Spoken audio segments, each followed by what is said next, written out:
books that I read in 2024. So, get cozy, grab a drink, snuggle up. It's a very cozy day, a very rainy day here. This is a perfect video for when you want to chill out, calm your mind, and fall asleep. And if you like reading, maybe you'll find some book recommendations and some books that you should not even bother picking up the shelf. So let's get started. I want to do it in chronological order. So I have my Goodreads up here. In 2024, Goodreads says that I read 18 books, and I know it's not very impressive compared to all the book talkers, booktubers. I watched so many wrap-up videos in the past few days, and some people have read 100, 140, 130, 200, and that's just not realistic for me as a person who works full-time and also does YouTube videos part-time and tries to also go out and have a social life. So if you're also like me and you only read a couple of books, like 5 or 10 or 1, it doesn't really matter how many you read. It matters if you enjoyed them, if you had a good time, and that you did something that you enjoy, really. Last year I did read more. This year I think I socialized a bit more and went out a bit more. And always at the beginning of the year, as you'll see, I read way more books. But this is also due to sometimes I read some really bad books and I really can't get out of that book slump. So I started the year off strong by reading The Cruel Prince by Holly Black. Holly Black writes a lot of fantasy books, and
because it's just way more enjoyable. I didn't really know anything about these books before I started reading them, and I had so much fun. The second one, which I read swiftly after, is The Queen of Nothing, and all of these covers have some sort of hidden like Easter egg, which kind of, you know, this snake here really plays a big role in this book. What happens with the snake, and like the berries here, and the crown, and once you read it, you figure it out, and it's really fun to like be in the know. And here there's like a real green beetle. I bought these two new, and then I got this one from a charity shop, so it's a bit shitty. But you can buy the box set. I believe if you're in England, I'm pretty sure they have the box set of all three of these books in the works. Probably in other bookstores too, but the works is like the cheapest. If I were to talk about the next two books, it will be heavy spoilers, so if you don't want to hear about that, skip a few minutes, okay? Here, after Jude gains a lot of power from all the trickery and planning, it's very cunning, like reading about the storyline in this book.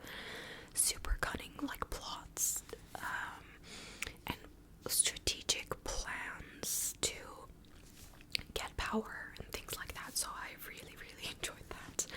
All the games in the background and unraveling the bad guys from the good. I'm pretty sure in this one, oh yeah, oh my god, yes, this one has a very big betrayal from one of the close people in our protagonist's life, and my mouth was open. Like, at the end of the book, there's always such a big cliffhanger, and it really makes you want to like read the next one. So I read these in quick succession of one another, and I do not regret one bit. It's so entertaining. Like, these are the perfect books for me. And after this, so she gets a lot of power, and then in the last book, I think, is this the last book? Actually, I'm so sorry. The Wicked King is the second one, and then The Queen of Nothing is the third one, where she gets like all the power basically. In The Wicked King, Jude tricks Carden, and basically Carden becomes her bitch.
is it a children's one?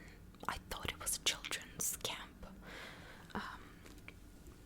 like a summer camp, and then there are counselors at this camp. The setting was very cute, very nice. I'm pretty sure this also has a prologue, and I hate books like that. Like, just make me imagine what happens in the next book, whatever. I thought it would delve more into their personal, like, familial struggles, because that's how it was, like, marketed at the back of the book, as well as the camp having a rule of no fraternizing, but obviously they break this rule because it's a romance and it's a sexy romance. I don't think the characters are fully, like, fleshed out. I don't think they're that interesting, so it didn't make me, like, care about, ooh, are they gonna get together, are they not gonna get together, or there was, like, no drama, no conflict. And I think a good story needs a really good conflict. Like, I cannot read a story that has no conflict. It just, like, makes me bored. So there's potential, but it's just a meh book. They're in a camp, they're counselors, they ignore rules, and they, spoiler alert, get together in the end, but who could have seen it coming? Then I attempted to listen to an audiobook, and I feel like I read more than what's on here, because I think I read some books on EPUB, like, as, like, PDFs, but I don't remember now. I tried to listen to Educated by Tahereh Westover, but I'm a person who loves cults and, like, corruption and shit like that. Like, I adore listening to horrible stories like that, especially cults. I'm very into, like, you know, I've done a video about the Mormon Wives series and things like that. And Tori, whatever her face is, who also was a Mormon. So I think I'm kind of educated on cults. So I went into this like expecting something that's gonna be interesting, and about, it's like basically an expose about Tara's life and about how education helped her get out of this, like, cult, get out of this abusive situation that she was in, abusive life from, like, her closest parents and family members and all things like that. But I thought it was boring, so I stopped reading it. A lot of people did like this book. I mean, the whole point is education is very important. It opens your mind and things like that, but I feel like I didn't need this book to let me know that, so again, it's a personal preference. I didn't like it, so I didn't finish it. Then the next one I read after finishing the Folk of the Air series was a Colleen Hoover book. I'm afraid to admit, but I found it in a charity shop. It's a hardback. It's a beast. So this is like a special edition of Verity. On the back it says, "Open if you dare." And it's got a digital signature. This book is a thriller. I gave it 2 stars. I can see how you might enjoy this, okay? Again, like, Colleen Hoover's writing, all of her writing is very easy. Wattpad level almost. I do not like her stuff when I was a tween. I remember reading, I'm pretty sure it's like Cinderella something like that, where it was like 2 books, maybe like Saving Him, something like that. And I enjoy liking them, but I was a tween, okay? So, and I know all about, like, the controversy about her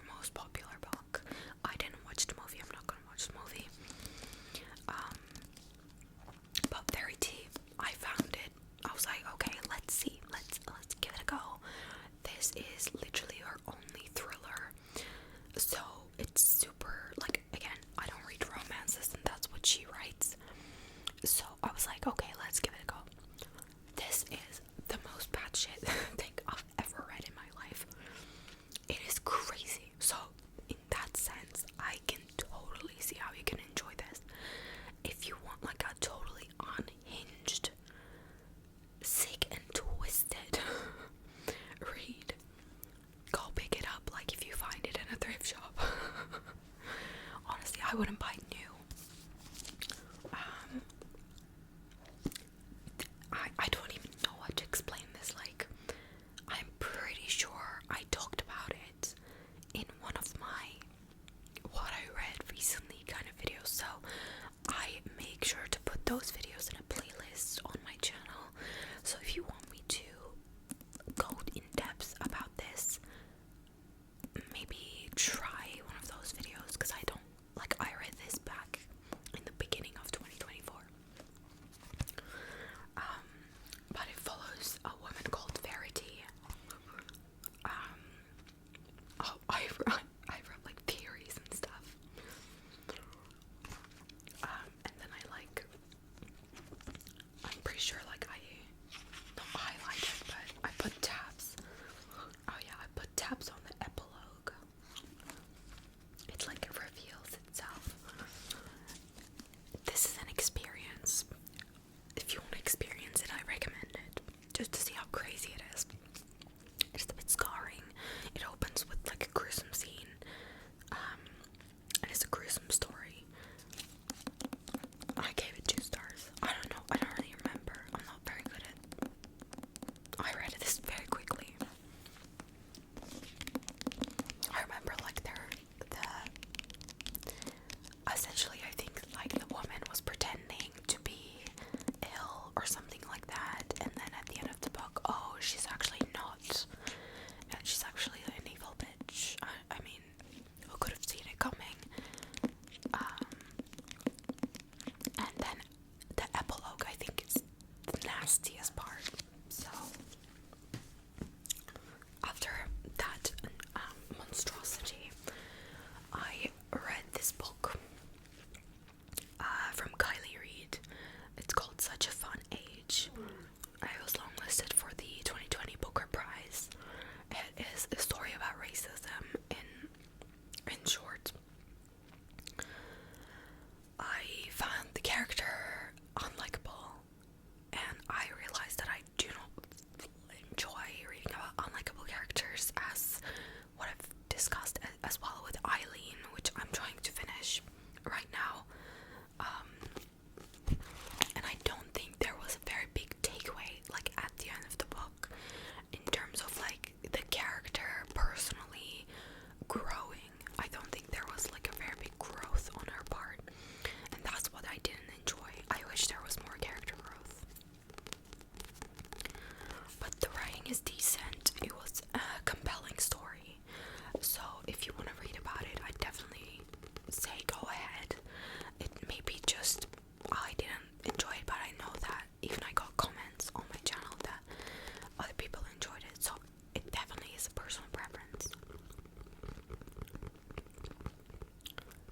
But yeah, and about privilege. Oops, sorry. I don't know if I really left a review on this. I think I gave it 3 stars, so like an average read, you know.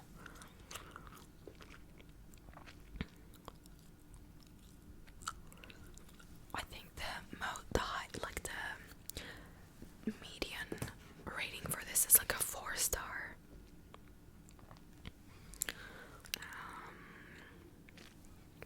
This person says I spent 80% of this book furious.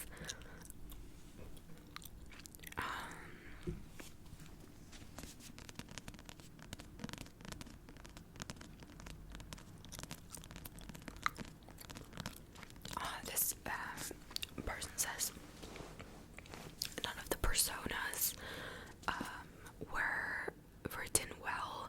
They all felt like underdeveloped caricatures, but that needed more complexity. Amira stresses about job security and health insurance the entire book, to the point of being jealous of her friends' successes and having valid fears about paying bills, yet she didn't start applying for any jobs until her friends made her. Yeah, it's just like complaining the whole book and not doing anything about it, and I'm pretty sure she just got like some sort of like average job, didn't strive to do anything better for herself. And at the end I was thinking like, why wouldn't you though? Like, you don't you want something better than just to be like a secretary or something? Which is fine, you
knew the story. So I think if you didn't read the books and went into the show, you'd probably like it better. But this, I gave it 2 stars apparently. I didn't even think I rated it that low, but I was so disappointed in this book. I would say you can read book 1 and 2 and leave it at that and be happy. Don't read this one. Just read her other books, you know what I mean? Like, this one takes it to a whole nother level. If you do not want spoilers, please skip like 1 minute, okay? If you're ready for spoilers. She basically like uses drugs the whole time, completely changes her personality, murders somebody, covers up the murder. Like, I didn't like that we were following the duct tape killer or whatever. Like, I really had no interest in that. She did like a whole 360 personality shift, and I'm pretty sure a lot of people feel the same way.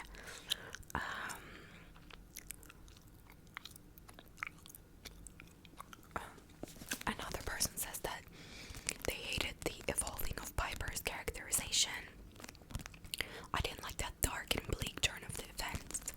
I was so close to give 2 stars, but I added half star just for the last page and my devoted love for Ravi.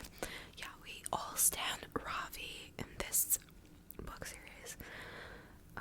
But I was still not, it was still not the ending I was expecting and not the conclusion for my highly appraised series. Yeah, I think Ravi and Pip did deserve more acting out of character. Yeah, it was very, very dark. The tone is so different in these books. In this book, sorry. Compared to the other one. Okay, then I did like a nostalgia read, and now it's been a couple of months since I actually read a book, and this was in August, and I was like, let's just get this John Green book. It's called Paper Towns. If you haven't seen this book, where have you been? I'm joking. It's like a coming of age story. I gave it 5 stars because I love John Green, and like it's an alright book, you know. It's not mind blowing in any way. I'd recommend it. I just find his writing compelling and easy to understand.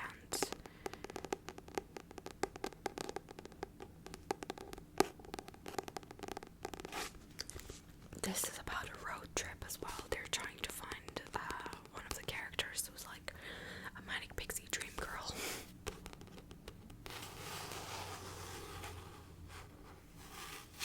But yeah. I don't have much to say on that, to be honest. Okay. This one I gave 5 stars. And this is the Stolen Heir duology book 1. I didn't get the book 2 yet. I know it's out, but I don't think it's out on paperback yet, unless I am living under a rock and I haven't just seen it. But I think it's only on hardback, and I don't really like reading hardback books, to be honest. So this is called The Stolen Heir. And this follows Jude, who is like our main girl from the original series. What did I say? I blanked out, sorry. This follows Oak, who is the brother of Jude, okay? And Oak, that scared me. And Oak is on a mission. He's on a mission to basically rescue his father. Spoiler alert. But his companion doesn't know that, and his companion is Surin. Surin is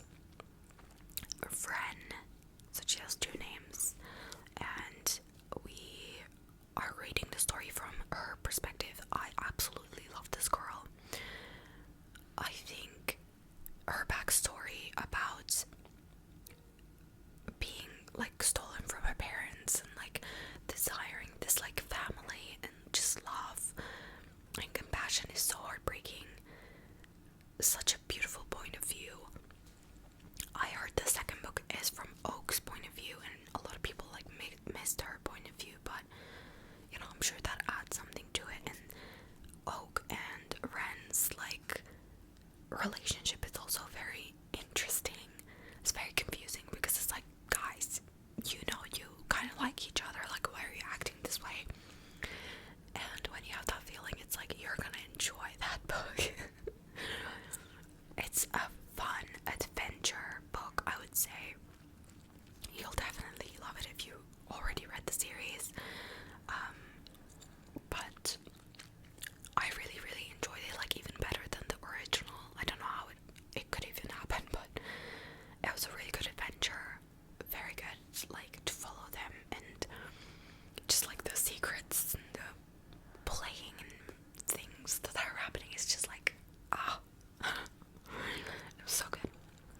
The next one is Prisoner's Throne, and that's like the second book to complete this duology, and I'm kind of upset that it's only 2 books, but I hope Holly Black writes more.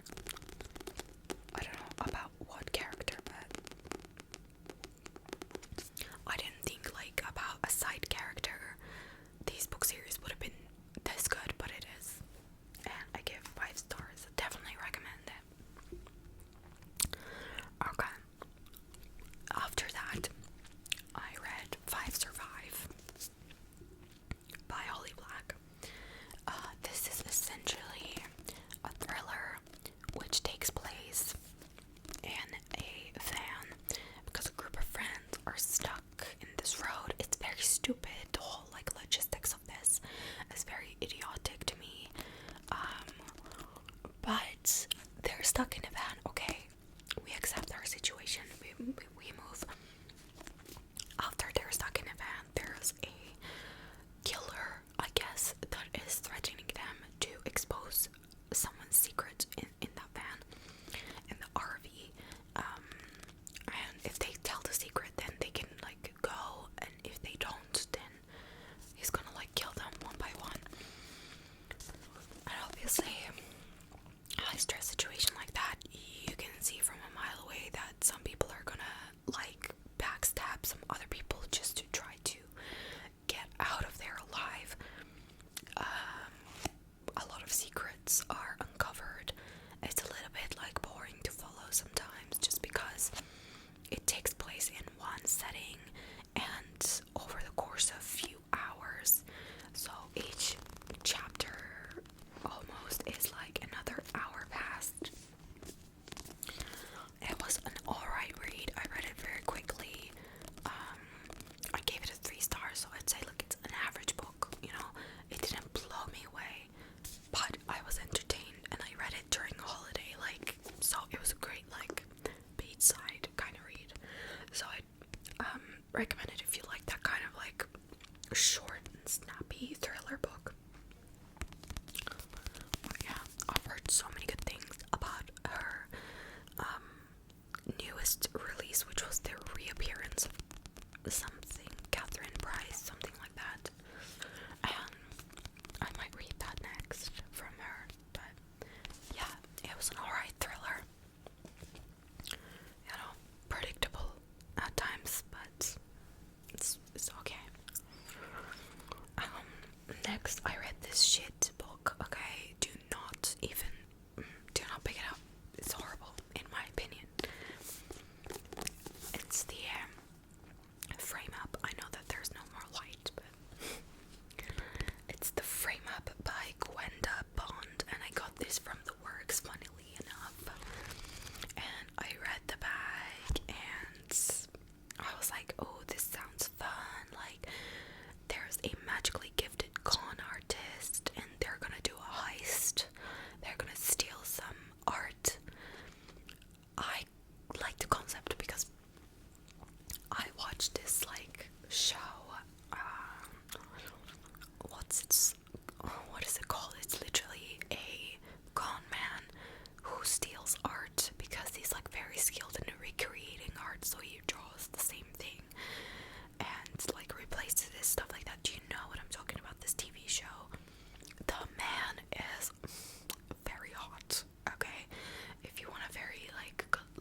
it wanted to be everything all at once.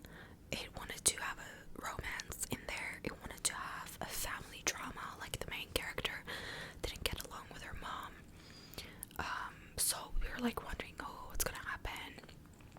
Then there's like this found family kind of group of people who try to pull off this heist together.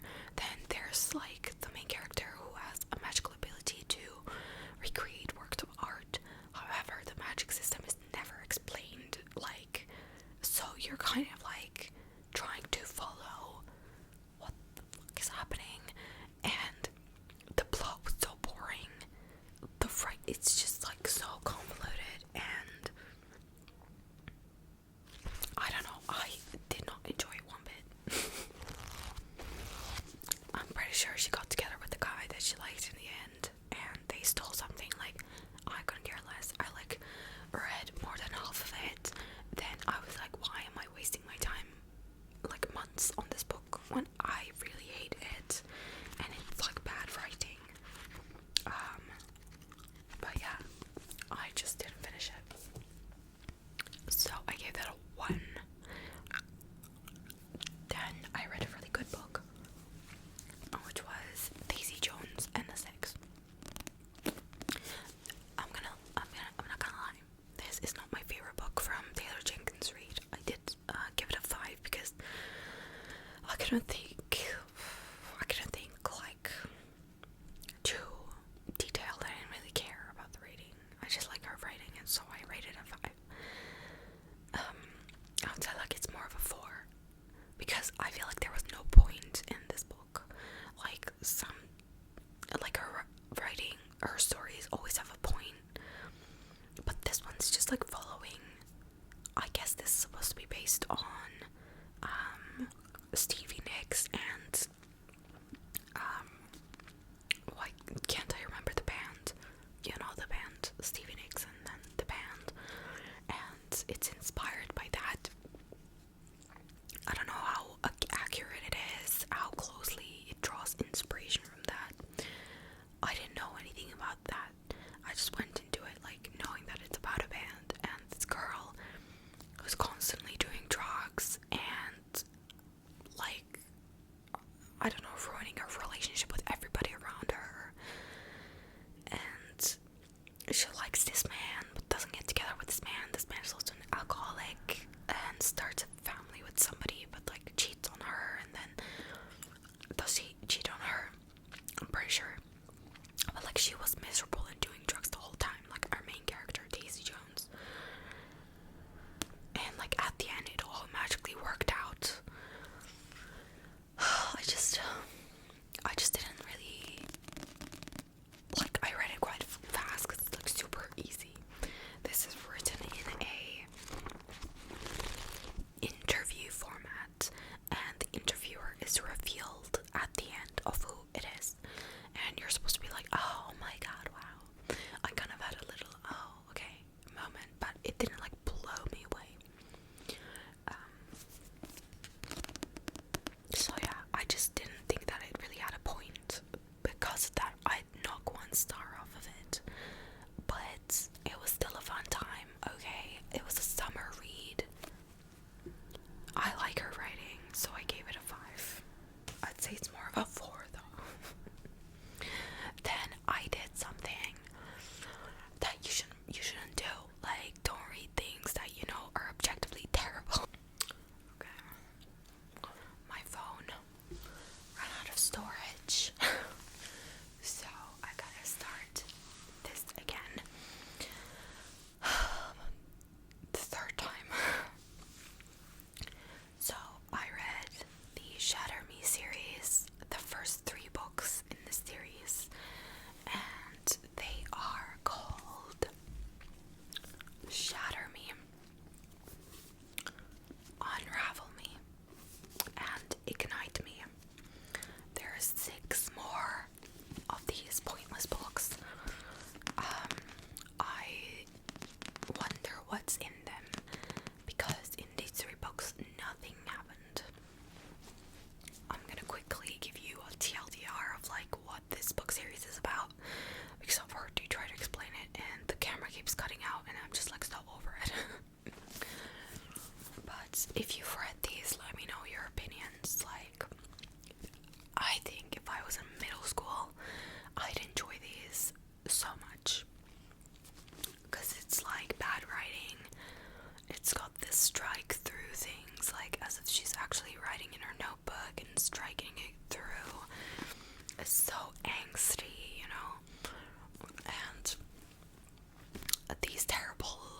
boys as love characters, they're like borderline psychotic.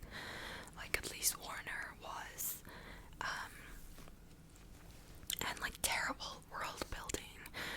There's like no substance in these books, honestly. So I only read them because I was like intrigued and I thought it was like a little bit entertaining. Just wanted to know what happened. I'm probably not gonna like carry on with the series. Maybe I'll just like Google what happened, but let me know if it's worth it.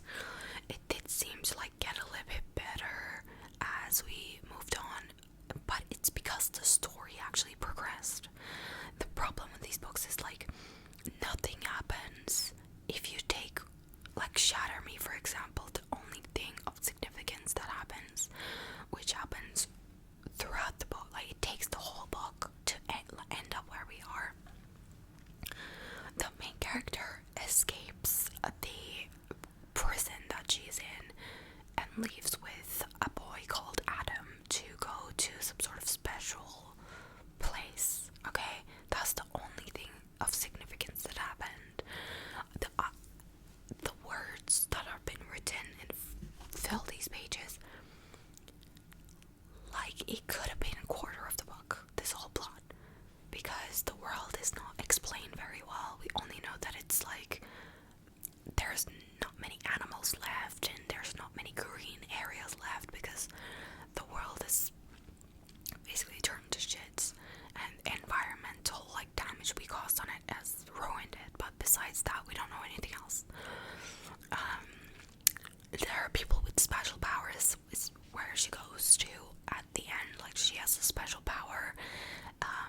She can essentially destroy anything she touches, and she has great strength. But where is this power coming from?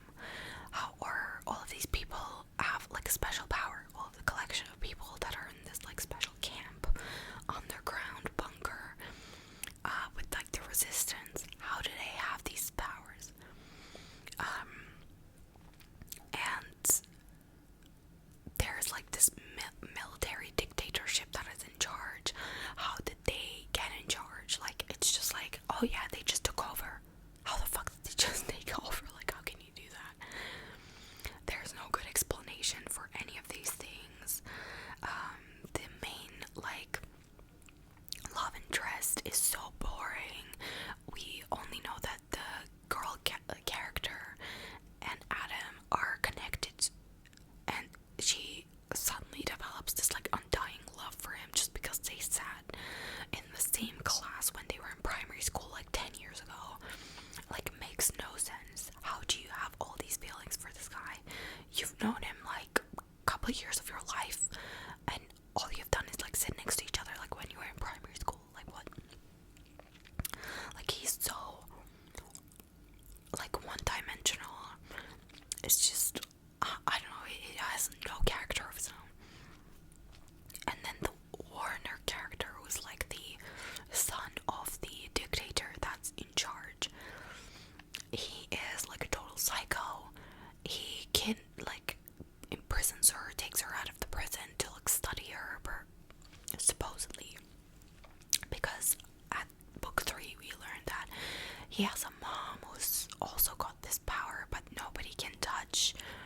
She cannot touch. What was it? Like she cannot touch anyone, or nobody can touch her, or some bullshit. And he wants to help her, but the way that she's studying her, quote unquote, makes no sense. He's just acting like a total, like, horrible person, a sociopath. And in the second book, Unravel Me, I'm pretty sure the only thing that happens is she is in this like underground bunker, resistance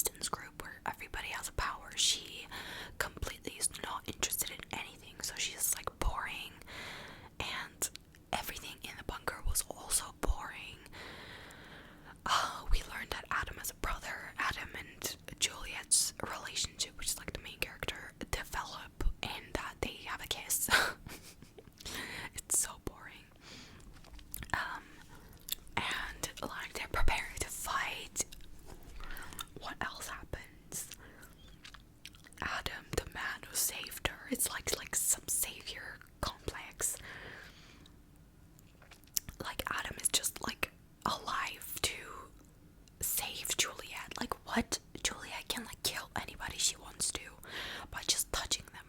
I don't think she needs your help, boo. And then like Warner is like in search of Julia, like trying to find this girl. But what are you gonna do? Like, why do you want her so bad? Like, I don't get it. She must choose between her heart and the life of the one she loves. Again, makes no sense. Anyway, I'm pretty sure that Juliet and Warner, like, did they fuck on this book? I'm pretty sure they fuck in this book. And then the next book, which is Ignite Me, is like more love scenes. Warner's like in their secret bunker.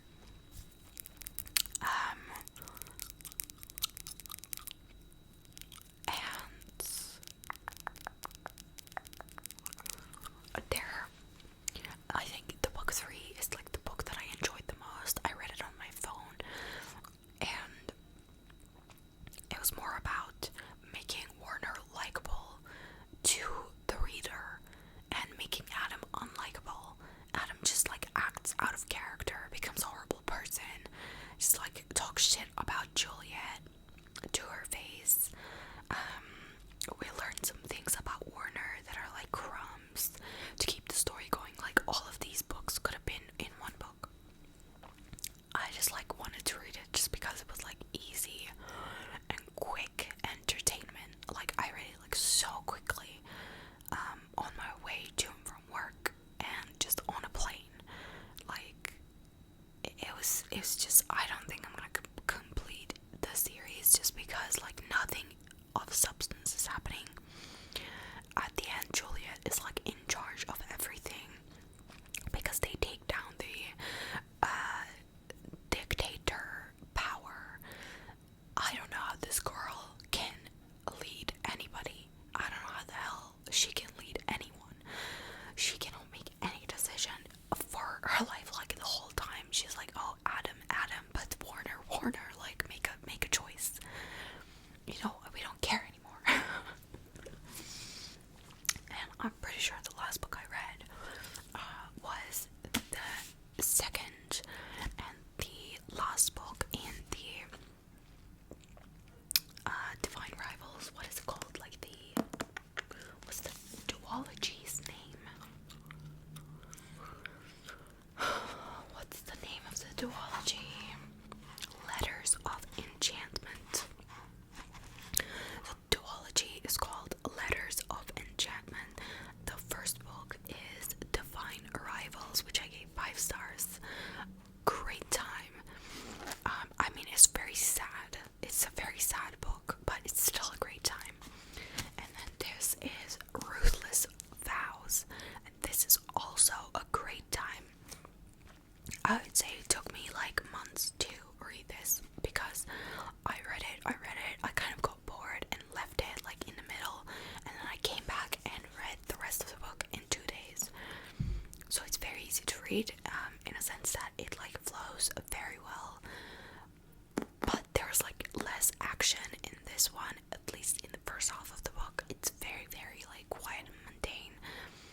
Even though there's like huge things happening politically and like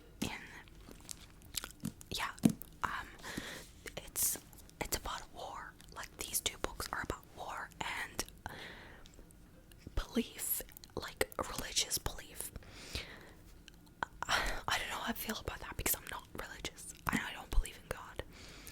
So that made me feel a little bit weird. Like, it's like all of their problems were solved because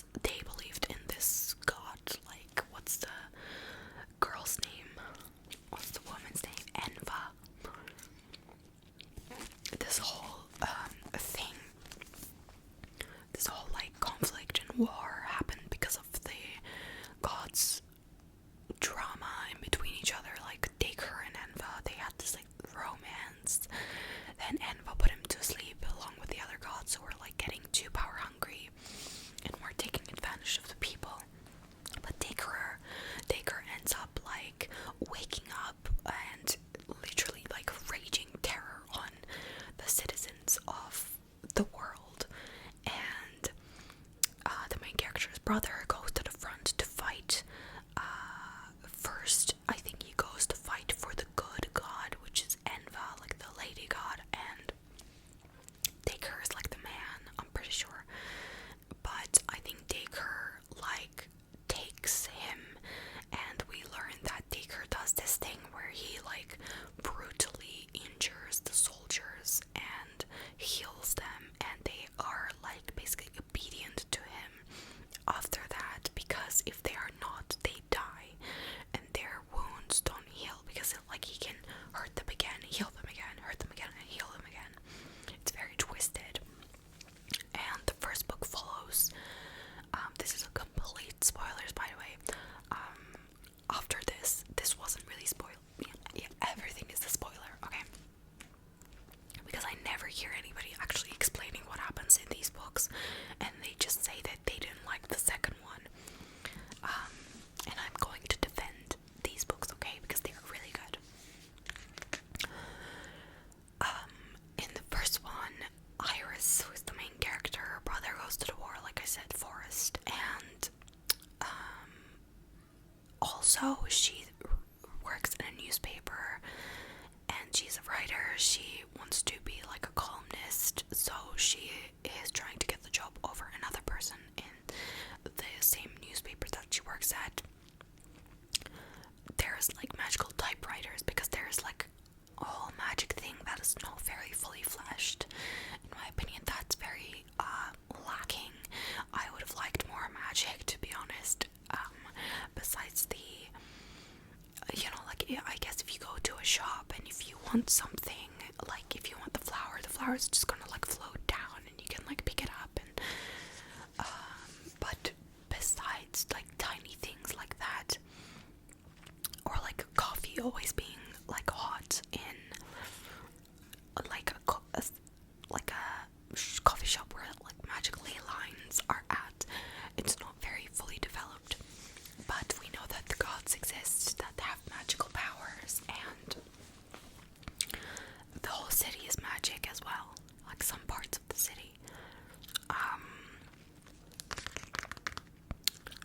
Basically, Iris and Roman, who are rivals, communicate with each other without knowing that, like, Iris doesn't know that he's talking to Roman.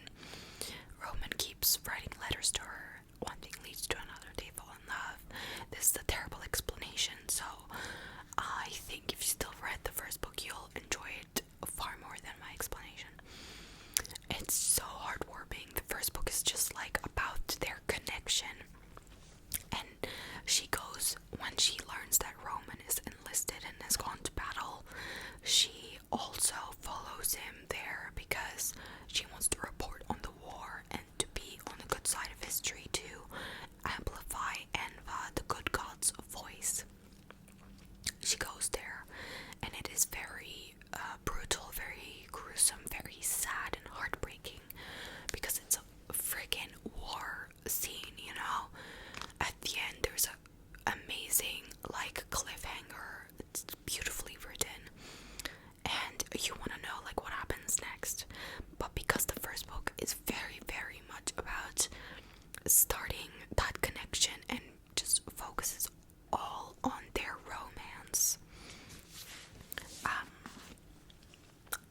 everyone else thinks that the second one is also going to be about the romance, when the second one involves Roman losing his memories because of this like brainwashing that Taker does, and slowly over the course of the book reconnecting with the love that she feels with Iris, and Iris is like desperately trying to reach to him, and yeah, it's a lot more about making sure that the bad god doesn't become powerful enough to take charge of the city. And there's again more war, heartbreaking scenes. I think it's done very well, to be honest. It wraps up beautifully. I love the ending. Like, I really love these two books. They're amazing. They're probably like the best reads for me from last year and this year. They're the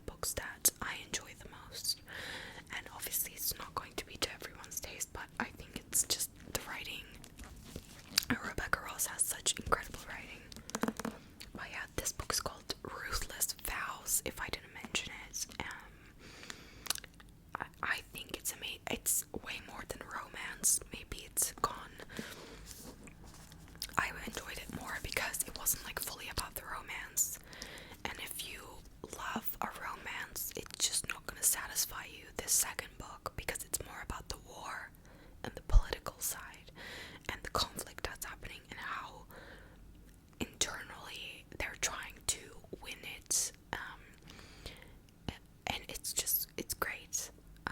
It's very sad also to see like the amnesia from Roman, and like he doesn't remember her, but like he so desperately knows that he had this like massive connection to someone that helps him survive this god's wrath, and that's very special in my opinion. The only thing I'd say, at the end I read like the author wrote like I think what the fuck did she say? She said something like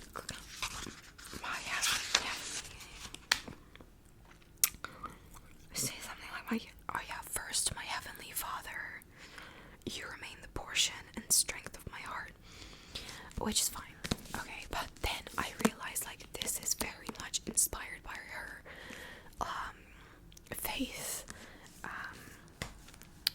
I still enjoyed these books regardless if it's like faith-based or not, but it really opened my eyes to the plot that was kind of like unbelievable. Like it just, to me, it made no sense.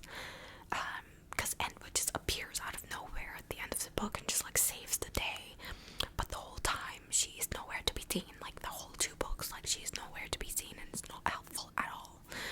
So this bitch just comes and saves the day, and we're just supposed to be like, oh yay, let's continue believing in her. Like when there's so many more people that were more instrumental